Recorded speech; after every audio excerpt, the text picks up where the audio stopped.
Bismillah ini dari Al-Quran. Setiap permulaan surat kecuali surat At-Taubah itu ada Bismillahnya semua. Bismillahirrahmanirrahim. Jumlah surat 114. Maka ada 113 di permulaan dan ada 1 di pertengahan surat An-Naml. Jadi jumlah Bismillah juga 114. Maka Bismillahirrahmanirrahim baik dibaca sempurna ataupun minimalnya dengan Bismillah, itu pun juga termasuk Al-Quran.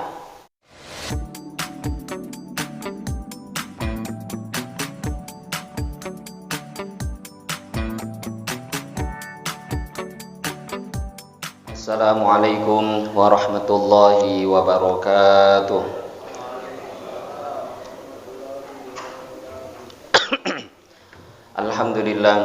Alhamdulillahil fattahil alim alladzi khalaqal insana fi ahsani taqwim wa asyhadu an la ilaha illallahul wahidul hakim wa asyhadu anna sayyidana wa maulana Muhammadan abduhu wa rasuluhur raufur rahim.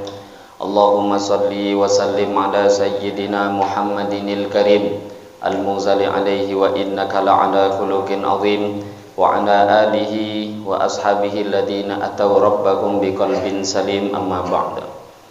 Faqad qala Allah subhanahu wa ta'ala fi kitabihil karim ba'da a'udzu billahi minasy syaithanir rajim wa man ahsanu qawlan mimman da'a ila Allah wa 'amila shalihan wa qala innani minal muslimin. Wa qala an-nabiyyu sallallahu alaihi wasallam man yuridillahu bihi khairan yufaqihu fid din wa innama ana qasim wallahu yu'ti, atau kama qala Rasulullah sallallahu alaihi wasallam. Alhamdulillah, hadirin bapak-bapak, ibu-ibu jemaah salat subuh yang dimuliakan Allah Subhanahu wa taala. Pertama dan terutama sekali mari kita bersyukur pada Allah Subhanahu wa taala dengan mengucapkan alhamdulillahirabbil alamin. Bersolawat kita kepada Rasulullah sallallahu alaihi wasallam dengan mengucapkan Allahumma sholli ala sayyidina Muhammad wa ala ali sayyidina Muhammad. Bapak Ibu jemaah salat subuh yang dimuliakan Allah Subhanahu wa taala, bersyukur kita lagi dan lagi pada Allah Subhanahu wa taala sampai pagi hari ini Allah Subhanahu wa taala masih memberikan begitu banyak anugerah kepada kita, terutama sampai saat ini, pagi hari ini Allah masih memberikan taufik pertolongannya kepada kita untuk taat pada Allah. Terutama kita diberi taufik oleh Allah untuk datang ke tempat yang mulia ini, datang ke masjid ini guna melaksanakan sholat subuh dengan cara berjamaah. Ini adalah anugerah yang sangat besar daripada Allah Subhanahu wa ta'ala. Maka mari kita syukuri semua anugerah yang Allah berikan, terutama anugerah agama, anugerah taat pada Allah.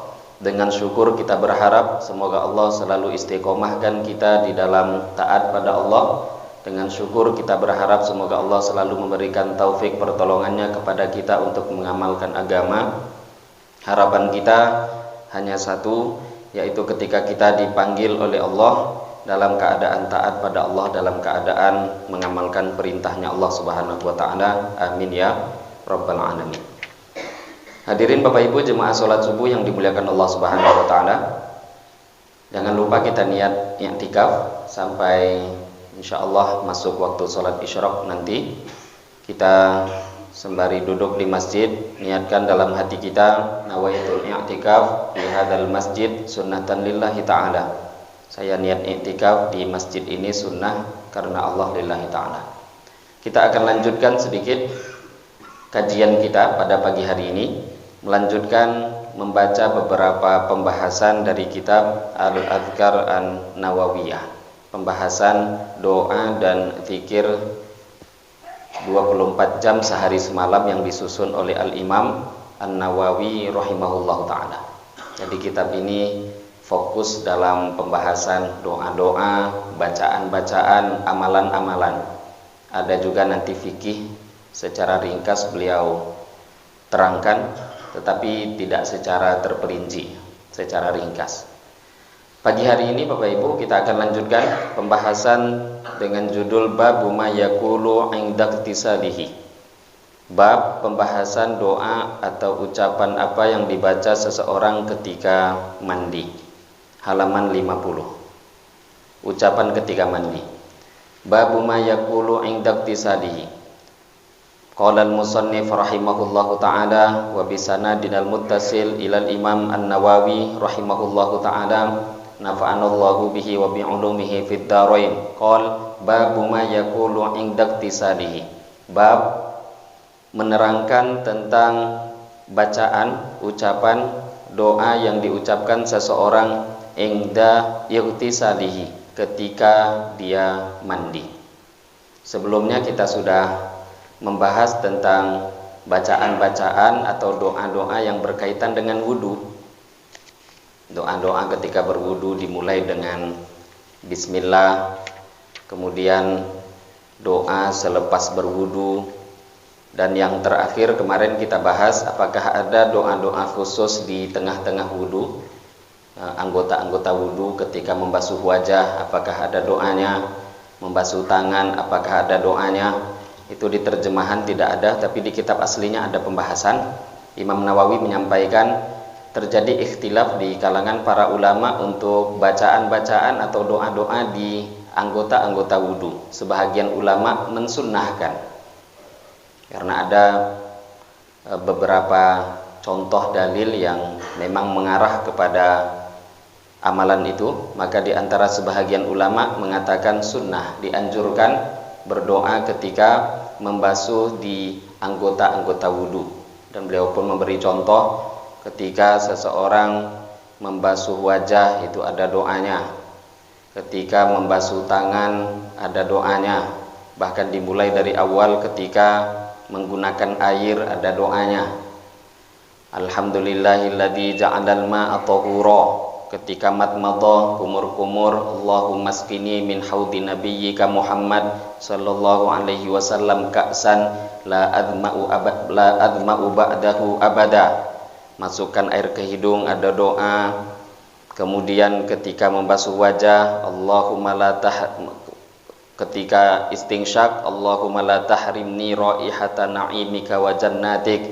Masukkan air ke hidung, doa, ya Allah, jangan engkau halangi, jangan engkau haramkan aku untuk mencium bau surgamu. Dan sampai akhir itu ada doa-doanya. Dan ini diantara yang mensunnahkan adalah Al-Imam Al-Ghazali rahimahullahu ta'ala. Imam Ghazali ulama besar yang keilmuannya pun diakui luar biasa. Tawadu beliau, ulama yang pakar dalam fikih, hadis juga pakar, dan terutama beliau juga sangat terkenal dalam bidang tasawuf. Tapi Imam Nawawi menerangkan secara pendapat beliau, menurut beberapa kitab yang ditulis oleh Imam Nawawi, beliau mengatakan ini tidak ada dasar dalam hadis sahih, kata Imam Nawawi. Tapi kemarin sudah kita bahas, ternyata diteliti ada dasarnya, bukan tidak ada dasar sama sekali. Setelah membahas pembahasan doa-doa dalam wudu, maka kita masuk pada hari ini pembahasan bab doa ketika mandi. Karena ini bab toharoh urutannya.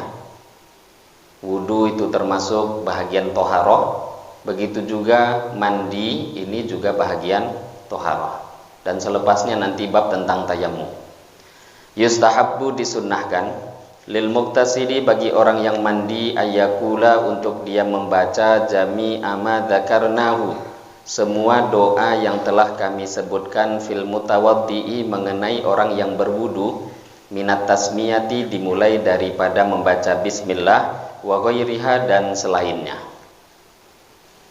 Wala farqa, dan tidak ada perbedaan, fi dzalika, di dalam hal itu semua, bainal junubi, di antara orang yang junub, wal haidi, dan perempuan yang haid, wa ghairihima, dan selain mereka berdua. Wa qala ba'du ashabina, berkata sebahagian ulama-ulama kita, ashabu Syafi'i, ingkana, apabila adanya seseorang junuban, dalam keadaan junub, au haidon, atau dalam keadaan haid, lam ya'ti, maka dia tidak usah membaca bitasmiyati, dengan bismillah. Tidak usah membaca bismillah menurut sebahagian ulama apabila orang itu junub atau haid. Tapi ini qaul, pendapat sebahagian. Wal masyhur, adapun fatwa yang masyhur, pendapat yang masyhur, annaha, sesungguhnya seseorang yang baik dia junub ataupun haid, yang masyhur itu pendapat lahuma annaha mustahabbatun, tetap disunnahkan membaca bismillah lahuma bagi mereka berdua, kaghairihima, sama hukumnya dengan orang lain. Jadi pendapat yang masyhur tetap sunnah, walaupun junub, walaupun haid, tetap disunnahkan membaca bismillah. Lakinnahuma la yajuzu, akan tetapi bagi orang yang junub dan orang yang haid, la yajuzu, tidak diperbolehkan lahuma bagi mereka berdua, ayyak sudah, untuk mereka meniatkan biha dengan bacaan tadi, doa tadi, tidak boleh diniatkan Al-Qur'anu, tidak boleh diniatkan untuk membaca Quran. Sudah kita bahas sebenarnya di jauh-jauh pembahasan di awal bahwa doa-doa itu Bapak Ibu ada yang memang diambil dari Al-Quran, termasuk tasmiyah, bismillah. Bismillah ini dari Al-Quran. Setiap permulaan surat kecuali surat At-Taubah itu ada bismillahnya semua. Bismillahirrahmanirrahim. Jumlah surat 114. Maka ada 113 di permulaan dan ada 1 di pertengahan surat An-Naml. Jadi jumlah bismillah juga 114. Maka bismillahirrahmanirrahim, baik dibaca sempurna ataupun minimalnya dengan bismillah, itu pun juga termasuk Al-Quran. Tapi ini pun juga jadi doa. Maka ketika seseorang membaca doa-doa yang juga ada di dalam Al-Quran, ini tergantung kembali pada niatnya, karena termasuk yang dilarang untuk orang yang junub dan begitu juga perempuan yang haid, haram hukumnya membaca Al-Quran. Haramnya kalau memang murni Al-Quran. Tapi kalau memang tadi juga bisa jadi doa, dia bisa jadi Al-Quran, terus dia niatkan ini doa atau zikir, tidak ada masalah. Dia niatkan baca bismillah itu memang doa dalam wudu, doa dalam mandi, maka nggak ada masalah. Yang masalah nanti kalau dia niatnya baca Quran. Tapi kalau memang bacanya waktu wudu, ya tentu niatnya kan amalan doa. Nah, ini baliknya kepada niat. Kalau dia niatkan memang untuk Al-Quran, membaca Quran, maka haramnya bukan karena doanya, haram karena dia membaca Al-Quran ketika dalam kondisi junub ataupun haid. Dan di sini Imam Nawawi sudah mengingatkan di awal bahwa bagi orang yang mandi, kita mandi, baik mandi wajib ataupun mandi sunnah, maka apapun yang disunnahkan dalam wudu, mulai dari bismillah, bacaan bismillah, ini minimal, sempurnanya bismillahirrahmanirrahim, dan doa-doa apapun yang kita pelajari sebelumnya dalam wudu, itu pun juga disunnahkan ketika mandi. Termasuk juga kalau memang di antara Bapak Ibu lebih condong dengan fatwa ulama yang mengatakan di anggota-anggota seperti wajah, tangan, ketika mandi kan juga sunnah kumur-kumur, masukkan air ke hidung, itu juga termasuk sunnahnya mandi. Dalam wudu itu sunnahnya wudu, dalam mandi juga sunnahnya mandi. Maka kalau mengikuti pendapat ulama yang mengatakan ada doa di anggota-anggota wudu tadi, itu pun juga dianjurkan ketika mandi.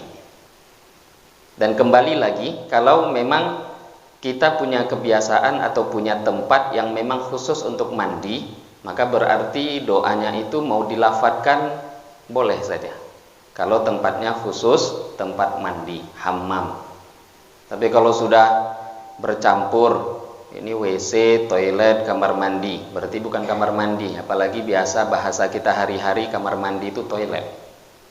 Nah itu tuh kalau mau membaca doa ketika mandi hanya bisa kita baca di dalam hati, tidak bisa dilafadzkan kalau memang tempatnya bukan khusus untuk bukan khusus untuk mandi. Tapi kalau memang yang dibahas oleh Imam Nawawi di sini tentu secara umumnya zaman itu namanya kamar mandi sesuai bahasa, itu digunakan hanya untuk mandi, tidaklah digunakan untuk buang air kecil, apalagi buang air besar. Babu ma yaqulu ala tayammumihi, bab menerangkan tentang bacaan doa yang dibaca ala tayammumihi ketika tayammum. Tayammum juga bahagian toharoh. Berwudu bahagian toharoh, mandi juga tayammum juga. Ketika mandi sama, bacaan-bacaan apapun disunahkan, ketika wudu disunahkan, ketika mandi. Untuk tayammum yustahabbu disunahkan ayakula untuk seseorang membaca fibtidaihi di dalam permulaan dia tayammum, disunnahkan untuk membaca bismillahi, bacaan bismillah.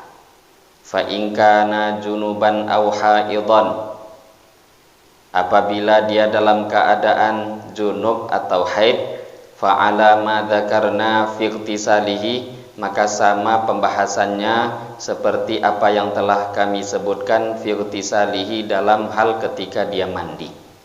Ya, kalau haid junub bagaimana? Sama pembahasan dengan pembahasan mandi yang sebelumnya dibahas.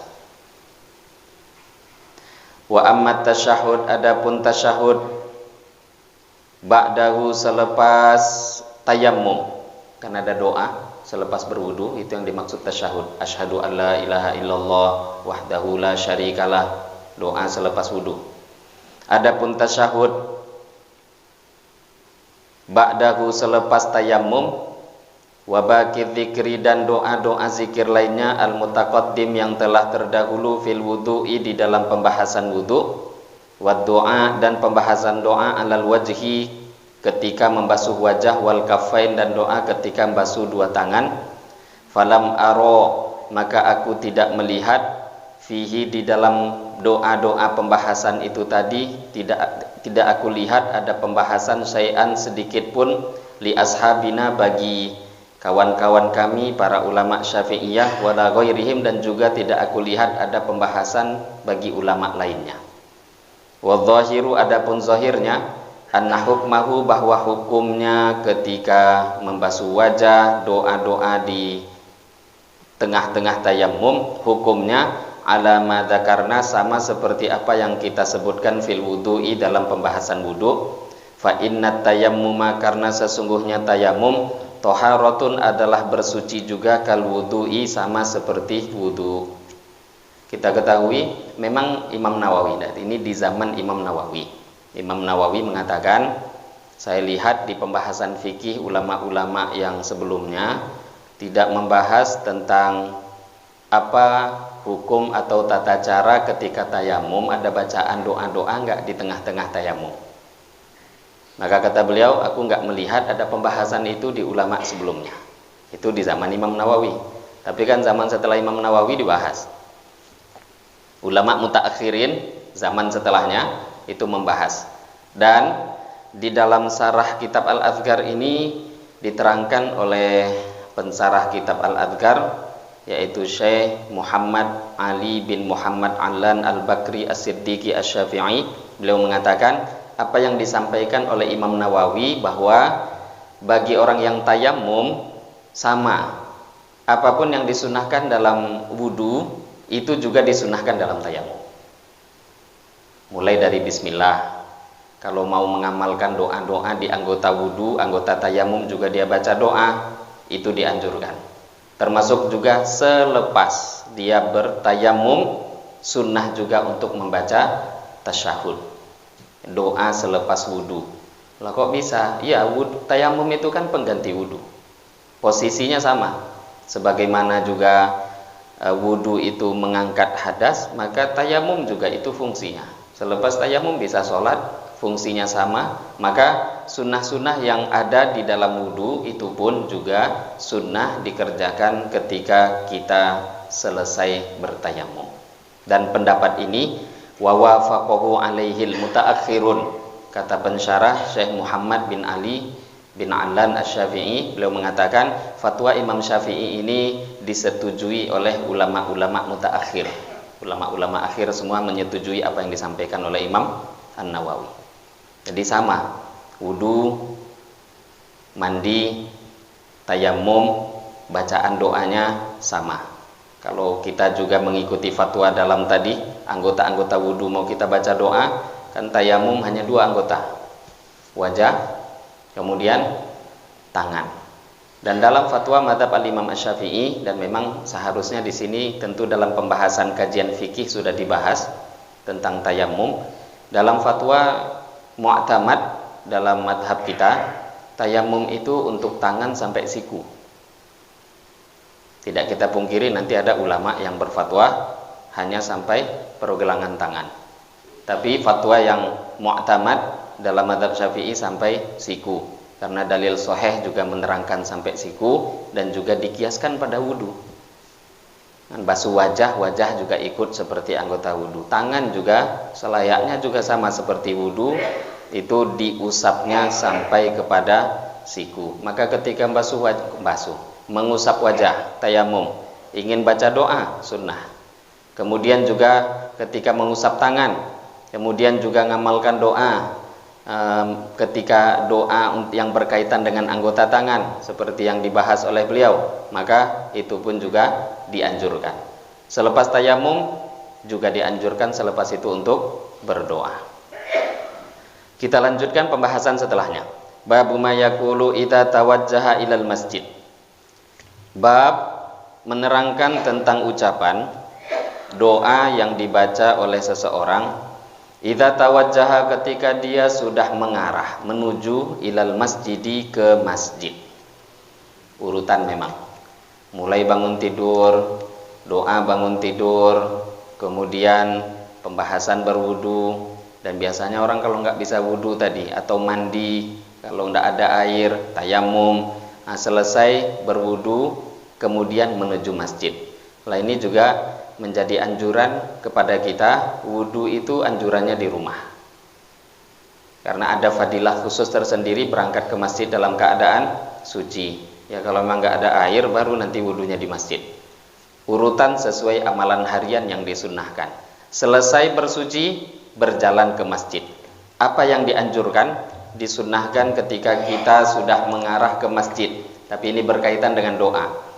Qad qaddamna, sungguh telah kita dahulukan, ma yaquluhu, ma pembahasan yaquluhu yang dibaca oleh seseorang, idza kharaja, ketika dia keluar min baitihi, daripada rumahnya, ila ayyi maudi'in kharaja, kepada tempat manapun yang dia keluar, wa idza kharaja, dan ketika dia hendak keluar ilal masjidi, ke masjid, fayustahabbu, maka disunnahkan juga ayyadumma, untuk dia menggabungkan doa ila dzalika, dengan doa ketika keluar rumah. Kita sudah bahas dulu, ada pembahasan yang di awal tentang bacaan-bacaan yang disunnahkan ketika hendak keluar rumah. Nah, sekarang tadi masuk bab pembahasan bacaan ketika mau jalan ke masjid. Maka pertama Imam Nawawi mengingatkan, ketika kita dari rumah mau menuju masjid, maka juga tetap disunnahkan bacaan-bacaan doa yang dianjurkan ketika keluar rumah. Seperti bacaan Bismillah, tawakkaltu 'alallah, la haula wala quwata illa billah, atau ada doa yang lebih lengkap, Bismillah tawakkaltu 'alallah, Allahumma inni a'udzubika an adilla au udalla au azilla au uzalla au adlima au udlama au ajhala au yujhala alayya. Itu banyak pembahasan yang sudah kita bahas sebelumnya. Apapun doa yang disunnahkan ketika kita keluar rumah, entah mau ke masjid, entah mau ke pasar, kemanapun, maka kalau hendak ke masjid, bacaan-bacaan itu pun juga disunnahkan. Hafal yang pendek, hafal yang panjang, baca yang panjang. Tidak hafal yang panjang, ya minimal yang pendek yang kita hafal. Bismillah tawakkaltu 'alallah, la haula wala quwata illa billah. Maka bacaan itu juga disunnahkan ketika menuju masjid. Ruwaina, telah kami riwayatkan fi sahihi Muslim, dalam kitab Sahih Muslim, fi hadits Ibnu Abbas, dalam hadis yang diriwayatkan oleh Ibnu Abbas radhiyallahu taala anhuma, fi mabitihi, ketika beliau menginap ketika beliau menginap fi baiti kholatihi, menginap di rumah bibi beliau Maimunata, yaitu Sayyidah Maimunah radhiyallahu taala anha. Dzakarul hadits fi tahajjudin Nabi sallallahu alaihi wasallam. Beliau menceritakan hadis tentang bagaimana tahajudnya Nabi sallallahu alaihi wasallam. Hadis ini diriwayatkan dalam kitab Sahih Muslim, diriwayatkan oleh sahabat Ibnu Abbas radhiyallahu taala anhuma ketika menginap di rumah bibinya, yaitu Sayyidah Maimunah. Sayyidah Maimunah bibi Sayyidina Abdullah bin Abbas. Ibnu Abbas kita tahu sepupu dari sepupunya Nabi, Abdullah bin Abbas bin Abdul Muttalib. La bibi di sini dari jalur ibunya. Bibi dari jalur ibu beliau, bukan dari jalur ayah, bukan dari jalur Abbas. Jadi Maimunah adalah saudari dari ibu Sayyidina Abdullah ibnu Abbas. Saudari ibu. Jadi bibi dari jalur ibu, bukan dari jalur ayah. La Maimunah, Sayyidah Maimunah adalah ummul mukminin, istri daripada Sayyidina Rasulullah sallallahu alaihi wasallam. Beliau pernah menginap di rumahnya Sayyidah Maimunah dan pada waktu itu ikut sholat tahajud bersama Nabi. Maka dalam hadis itu Sayyidina Abdullah bin Abbas bercerita, fa'adzanal muadzin. Maka pada waktu itu muadzin telah azan. Ceritanya panjang maka beliau ringkas. Fa'adzanal muadzin, muadzin telah azan, yakni subha, yaitu azan subuh. Fa kharaja, maka Nabi telah keluar ila sholati, menuju sholat. Wa huwa, sedangkan Nabi yaqulu, membaca doa, Allahumma ja'al fi qalbi nura wa fi lisani nura wa ja'al fi sam'i nura wa ja'al fi basari nura wa ja'al min khalfi nura wa min amami nura wa ja'al min fawqi nura wa min tahti nura Allahumma a'tini nura. Ini doa Nabi baca ketika jalan dari rumah menuju masjid. Allahumma, ya Allah, ij'al, jadikanlah fi qalbi, di dalam hatiku, nuron, nur, wa fi lisani, dan jadikanlah lisani, fi lisani, di dalam lisanku, nuron, nur, wa ja'al, dan jadikanlah fi sam'i, dalam pendengaranku, nuron, nur, wa ja'al, dan jadikanlah fi basari, dalam mataku, penglihatanku, nuron, nur, wa ja'al, jadikanlah min khalfi, dari arah belakangku, nuron, nur, wa min amami, dan dari arah depanku, nuron, nur, wa ja'al, dan jadikanlah min fauqi, dari arah atasku, nuron, nur, wa min tahti, dan dari arah bawahku, nuron, nur. Allahumma, ya Allah, a'tini, berikanlah kepada aku, nuron, nur.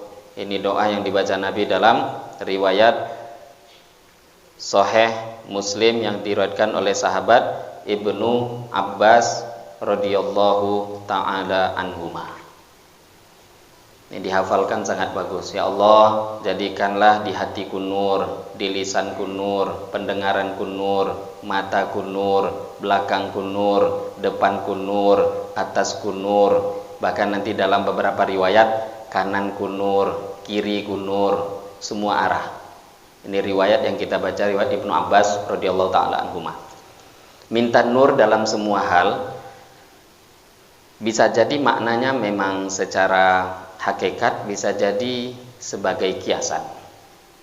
Kalau kiasan ya maknanya nur di sini tentu yang dimaksud adalah bagaimana untuk dimintakan hidayah, seperti yang ulama sampaikan di sini, khassal qalb wasam awal basar binafi duna ma ba'dahu li annal qalb makirul ulum.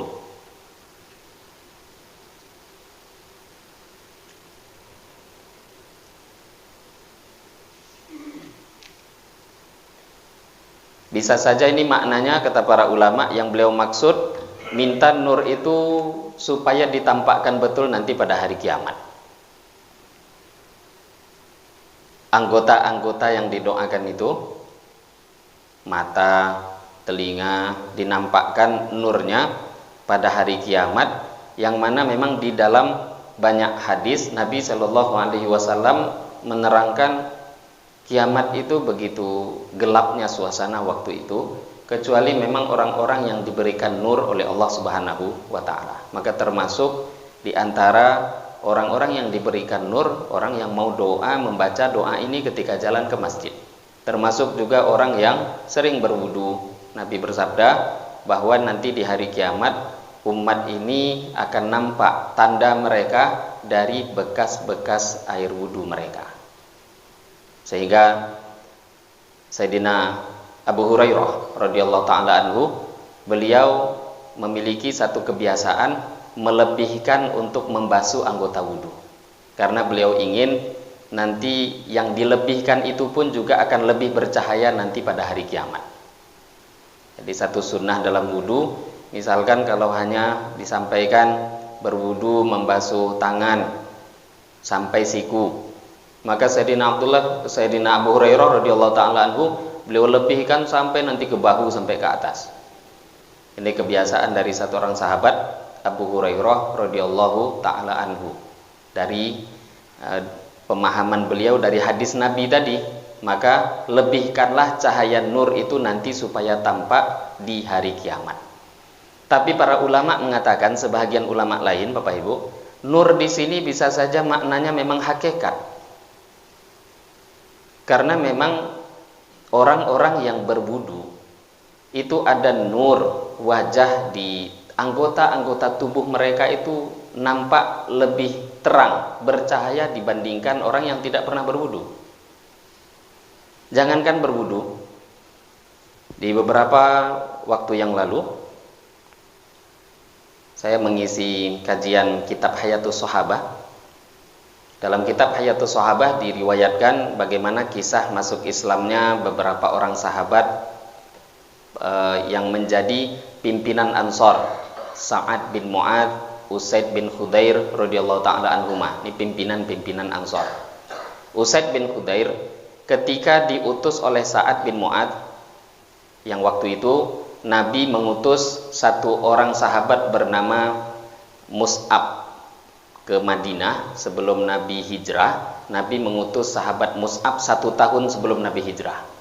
Jadi 1 tahun sebelum Nabi hijrah, Mus'ab beliau sudah hijrah duluan ke Madinah untuk mempersiapkan apa yang perlu disiapkan 1 tahun lebih dulu. Dan beliaulah yang memulai Jumatan pertama, yang mana Nabi belum pernah Jumatan sebelumnya. Nah, disitulah diriwayatkan bahwa ketika ditanya oleh sahabat lain, berapa orang jumlah kalian waktu membuat Jumatan, maka dijawab 40 orang. Jadi ada dalil amalan yang dibuat sahabat terlebih dahulu yang Nabi nggak buat, karena di Mekah Nabi belum bisa untuk mengerjakan sholat Jumat. Maka ketika sahabat Mus'ab duduk dengan beberapa orang sahabat, waktu itu masih sangat sedikit yang masuk Islam di Madinah. Maka pemuka bangsa kaum Ansor waktu itu banyak yang belum masuk Islam, di antaranya tadi Usaid bin Khudair, Sa'ad bin Mu'ad. Ketika Sa'ad bin Mu'ad melihat ada Mus'ab sedang buat majelis, maka beliau katakan pada Usaid, kamu datangi orang itu, sampaikan pada dia, kenapa kalian mengganggu kaum kita? Bagusnya pergi, kalau memang sayang nyawa tinggalkan Madinah. Maka singkat cerita, Usaid bin Khudair datang membawa tombak untuk mengusir Mu'az, suruh balik kampung lah, baliklah ke Mekah. Sampai di depan Mu'az, marah dan mencaci maki di depannya Mus'ab. Dicaci maki, dimarahi. Mus'ab pada waktu itu diam saja. Setelah selesai, maka kata Mus'ab, kenapa tidak duduk terlebih dahulu? Kalau memang apa yang mau saya sampaikan, dengarkan dulu sedikit. Kalau memang yang saya sampaikan bagus, kenapa ditolak? Tapi kalau engkau tidak suka, ya silahkan. Ini juga pilihan engkau. Maka pada waktu itu Usaid bin Khudair mengatakan, angsofta, ya, bagus juga tawaran engkau. Singkat cerita duduk. Kemudian disampaikan agama, dibacakan ayat Al-Quran, singkat cerita masuk Islam. Ketika masuk Islam, padahal diutus oleh Sa'ad bin Mu'ad untuk ngusir, tapi Usaid bin Khudair masuk Islam. Ketika masuk Islam, maka Usaid bin Khudair mengatakan kepada Mus'ab, wahai Mus'ab, di belakangku ada satu orang, pimpinan Ansor. Kalau dia masuk Islam, tidak akan ada satu rumah pun daripada orang-orang Ansor kecuali semua pasti masuk Islam. Penting ini, orang ini dulu yang didakwahi.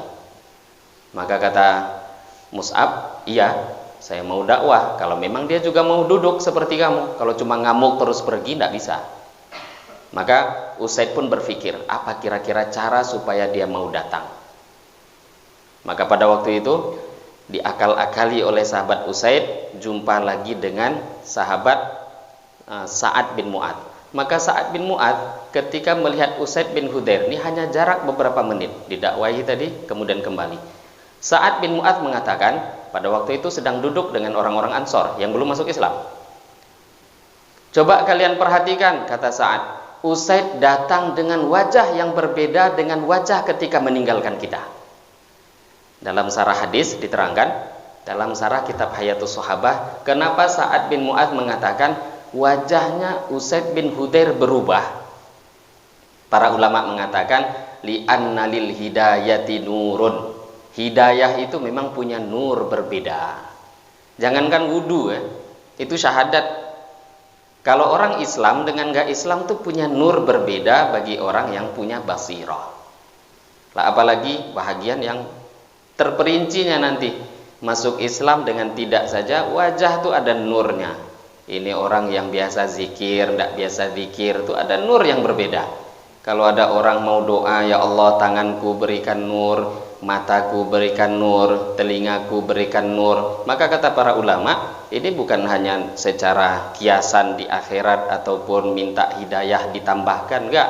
Bisa jadi kok memang Nabi berdoa minta nur itu secara hakikat. Memang nur itu tampak. Ada memang cahaya hidayah nur yang memang Allah tampakkan untuk orang-orang yang taat. Apalagi Nabi. Nabi itu bukan cuma orang taat, pimpinan orang taat ya Rasulullah. Maka jangan heran kalau ada ulama yang sampai melantunkan syair. Kata beliau, kullu baitin anta sakinuhu ghairu muhtajin ilas suruji. Ini kata para ulama, syair untuk Rasulullah, dan ini bukan ngarang. Kullu baitin anta sakinuhu, ya Rasulullah, setiap rumah yang Tuhan ada di dalamnya, ghairu muhtajin ilas suruji, rumah itu tidak perlu lampu lagi. Jadi kalau Nabi masuk ke satu ruangan, ruangan akan terang benderang. Ini zahir atau batin? Ya pastilah itu nyata. Bahkan kalau kita lihat ada beberapa kelebihan Nabi. Nabi banyak mukjizat. Sangat banyak bahkan mukjizatnya Rasulullah Shallallahu alaihi wasallam. Di antara mukjizat Nabi adalah beliau kalau berjalan di siang hari, dan kondisi siang hari itu dalam kondisi matahari terang benderang, bukan waktu mendung, enggak. Kalau matahari sedang panas-panasnya, maka kalau kita berjalan itu kan ada bayangan. Maka di antara mukjizatnya Nabi, beliau berjalan di siang hari di bawah panas terik matahari, tidak akan ada bayangan keluar dari tubuh beliau yang mulia. Enggak ada. Kenapa?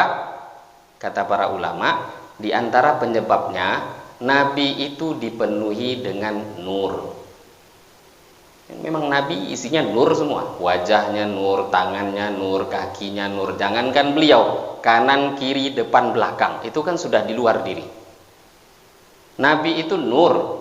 Lah kalau sudah nur, cahaya jumpa cahaya, mana ada lagi bayangannya. Maka ini pun juga tidak mustahil terjadi kepada orang-orang selain para nabi, para rasul alaihimu sholatu wassalam. Jadi memang nur itu bisa jadi kiasan.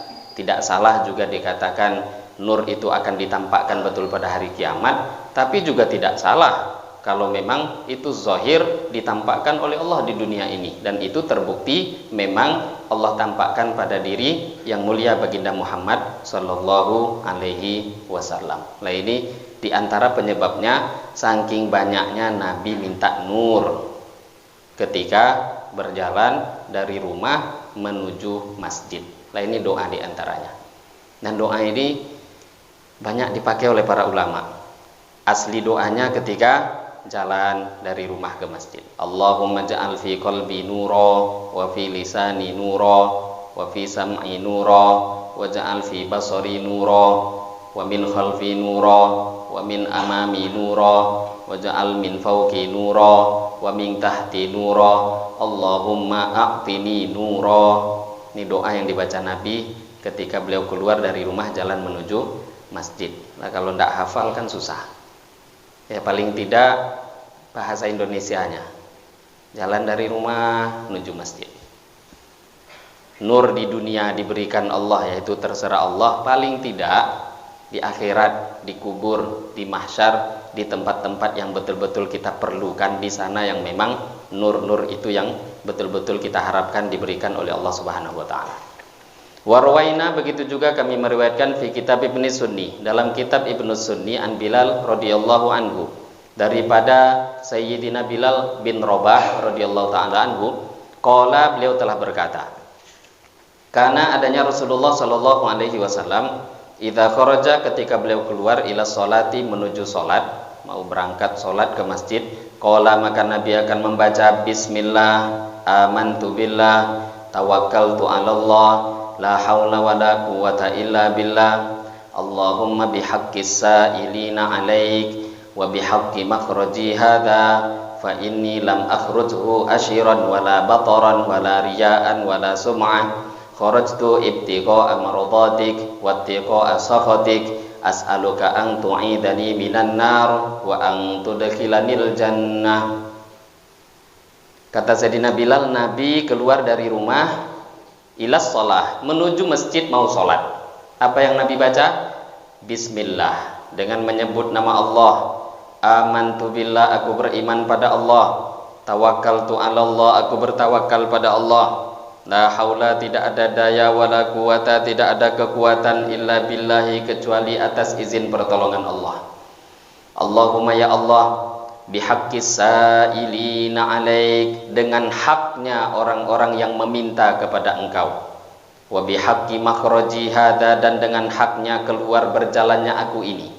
Fa inni, sesungguhnya aku, lam akhrujhu, tidaklah aku keluar asyiran, dalam keadaan angkuh, wala bataran, dan juga tidak dalam keadaan sombong, wala riya'an, aku tidaklah berjalan dengan riya', wala sum'atan, dan tidak juga aku berjalan dengan sum'ah, ingin didengar orang, tidak ingin di amal ini bukan karena riya', bukan karena ingin dilihat orang, bukan karena ingin didengar orang.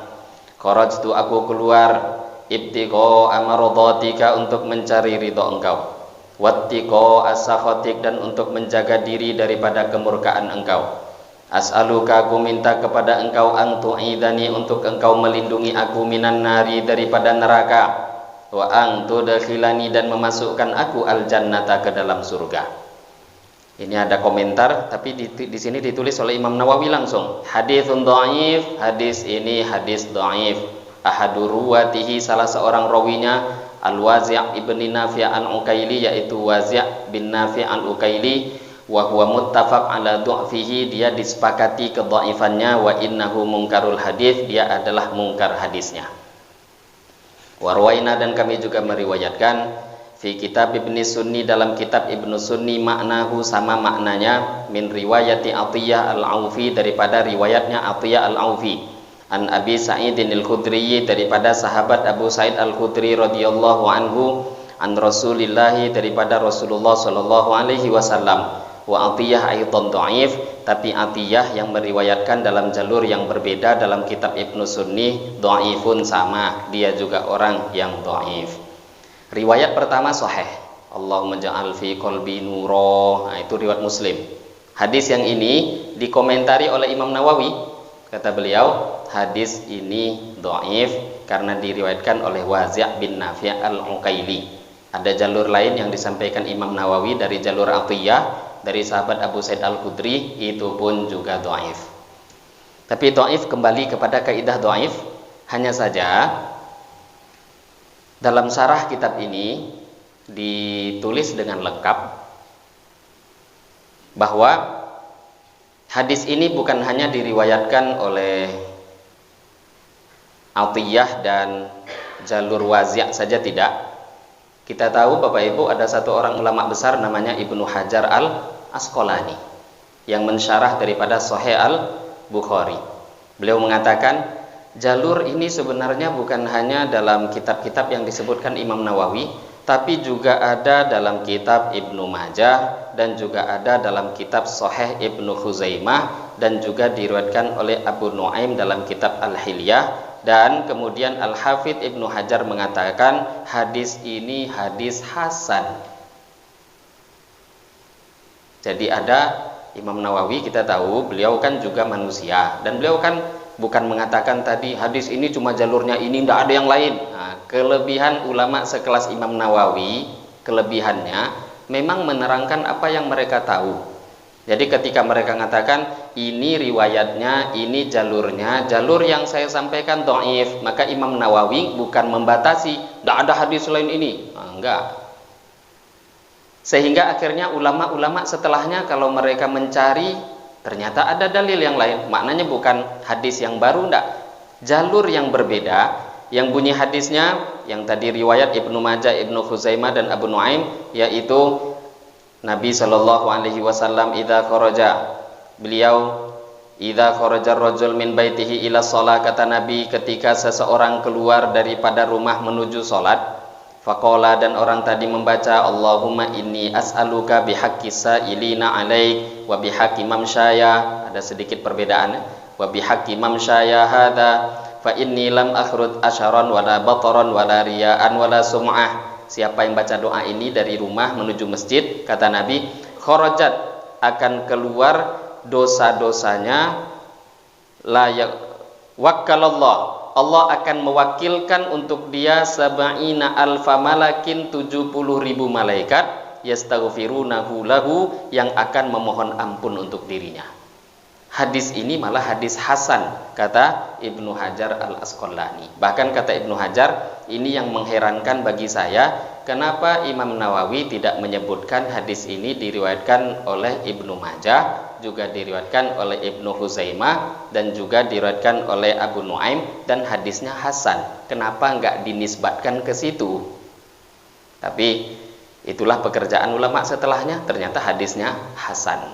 Jadi mau doa ini pun walaupun dhaif tadi boleh saja, karena berkaitan dengan fadilah, tapi ternyata bukan dhaif. Dalam jalur lain Ibnu Hajar sudah nukilkan di sini, termasuk Ibnu Majah yang meriwayatkan hadisnya adalah hadis hasan. Hadis hasan itu bisa jadi dalil. Dan yang luar biasa di sini juga termasuk, kalau Bapak Ibu perhatian, dalam doa ini Nabi membaca Allahumma bihaqqis sa'ilina alaik. Ini termasuk salah satu, ini bukan Ustadz nih kalau setiap ngajar ribut aja nambah salafi wahabi disebut. Ya bagaimana tidak, ikhtilafnya selalu ada. Termasuk yang diributkan oleh kawan-kawan wahabi, kalau kita ini doa menggunakan hak, ya Allah, Allahumma bihaqqil fatihah wa bisirril fatihah, kan sering itu doa, ya Allah dengan haknya fatihah. Maka ulama-ulama wahabi mengatakan tidak boleh. Dari mana kalian tahu Fatihah punya hak? Apalagi dengan ini, ya Allah dengan haknya para ulama, ya Allah dengan haknya fulan disebut. Lah memang fulan itu punya hak, kata ulama dari Wahabi nggak membolehkan. Tapi dari dalil hadis ini jelas menunjukkan boleh. Lah mungkin ulama-ulama Wahabi mengambil dalil yang tadi mengatakan dhaif, tapi hadisnya jalur lain ada. Ternyata hadisnya hadis hasan. Kalau nggak setuju nggak masalah. Tapi di sini ulama yang menghasankan sekelas Ibnu Hajar al-Asqalani. Ya kalau memang nggak setuju, kembali kepada pilihan masing-masing. Masa kalau ikut pendapat mereka boleh, terus ikut Ibnu Hajar nggak boleh, kan jadi lucu. Ibnu Hajar itu disepakati kepakarannya dalam bidang hadis. Maka kalau mau doa, ya Allah dengan haknya Fatihah. Memang dalam ulama 4 madhab sendiri terjadi ikhtilaf, termasuk Ibnu Abdissalam, Al-Ais bin Abdissalam, beliau juga memperinci. Kata Al-Ais bin Abdissalam, kalau ingin menggunakan kata-kata hak asalkan secara umum boleh. Kata beliau, sesuai dengan dalil ini, Allahumma bihaqqis sa'ilina ilaik, ya Allah aku meminta dengan haknya orang-orang, semua orang-orang yang meminta pada engkau. Lah kan semua orang tuh enggak ditentukan secara jelas orangnya siapa. Tapi kalau secara umum seperti ini kata Ibnu Abdissalam boleh. Tapi kalau khusus disebut nama, ya Allah, aku minta dengan haknya Imam Ghazali. Ini kan haknya jelas nama orangnya. Maka kata Ibnu Abdissalam, kalau memang orangnya tertentu jelas satu nggak boleh. Tapi ini pendapat daripada Al-Aiz bin Abdissalam. Tapi mayoritas ulama-ulama lain mengatakan tidak. Di antaranya Al-Arif Billah Abul Abbas Al-Marosi, beliau mengatakan, man lahu ilallahi hajah falyatawassal ilaihi bihaqqi hujjatil Islam Al-Ghazali. Bahkan Al-Arif Billah Abul Abbas Al-Marosi beliau mengatakan, siapa yang punya hajat pada Allah, hendaklah dia bertawassul menggunakan nama Hujjatul Islam Al-Imam Al-Ghazali rahimahullahu ta'ala. Dan saya tahu ini pasti kawan-kawan Wahabi nggak setuju, tapi bagaimana? Itu ikhtilaf. Kalau mereka mengakui ikhtilaf, masalah selesai. Tapi kalau mereka menganggap ini satu pendapat, selain kami salah, nggak akan ada ujungnya sampai hari kiamat. Jadi kalau ditanya apa nggak selesai-selesai? Nggak selesai kalau nggak toleransi. Kalau nggak mau ngamalkan silahkan, tapi dalilnya orang yang membolehkan Hasan. Jadi kalau mau berdoa, bertawassul, salah satu contoh dalilnya hadis ini. Allahumma bihaqqi sa'ilina alaik. Nabi sendiri ini mengajarkan doa. Nabi yang keluar rumah, bukan orang-orang selain Nabi. Nabi sendiri bertawassul dengan menggunakan orang-orang soleh secara umum.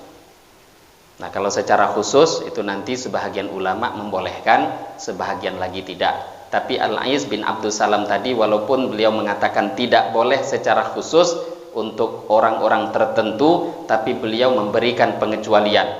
Kecuali Sayyiduna Muhammad sallallahu alaihi wasallam. Untuk Nabi secara khusus, kata Aiz bin Abdussalam yang ketat tadi, agak kaku, tidak boleh. Tapi kalau untuk Nabi, kata beliau, diperbolehkan. Jadi kalau menurut beliau, ya Allah, aku bertawassul dengan Nabi Muhammad, itu sah-sah saja. Maka di sini di antara beberapa doa amalan yang bisa kita dengar daripada apa yang dinukil oleh Al-Imam An-Nawawi dalam kitab Al-Adhkar. Lah ini hadirin Bapak Ibu yang bisa kita bahas pada pagi hari ini, beberapa pembahasan sampai dengan doa-doa yang dianjurkan dibaca ketika jalan dari rumah menuju masjid. Semoga apa yang kita dengarkan ini berfaedah, bisa kita hafalkan dan kita amalkan. Dan kalau ingin mudah mengamalkan, dakwahkan pentingnya amal ini pada orang lain. Ya, apa yang kita tahu itu dakwahkan, itu nanti memudahkan amal. Jumpa istri nanti di rumah yang tidak ke masjid, atau jumpa suami yang tidak ke masjid, anak diberitahu, keluarga beritahu, kawan pun duduk beritahu. Kalau dakwah seperti itu kita sampaikan, maka yang pertama kali akan dimudahkan untuk mengamalkan adalah kita yang mendakwahkannya. Semoga yang kita dengarkan bisa berfaedah. Sebelum kita tutup, ada diskusi tanya jawab di antara Bapak Ibu. Ada yang hendak bertanya? Dipersilahkan. Saya kira cukup. Demikian mungkin yang bisa kita bahas. Lebih kurangnya mohon maaf. Mari kita tutup dengan doa kifarah majelis. Subhanakallahumma wa bihamdika asyhadu an la ilaha illa anta astaghfiruka wa atubu ilaik. Wabillahi taufiq wal hidayah. Wassalamualaikum warahmatullahi wabarakatuh.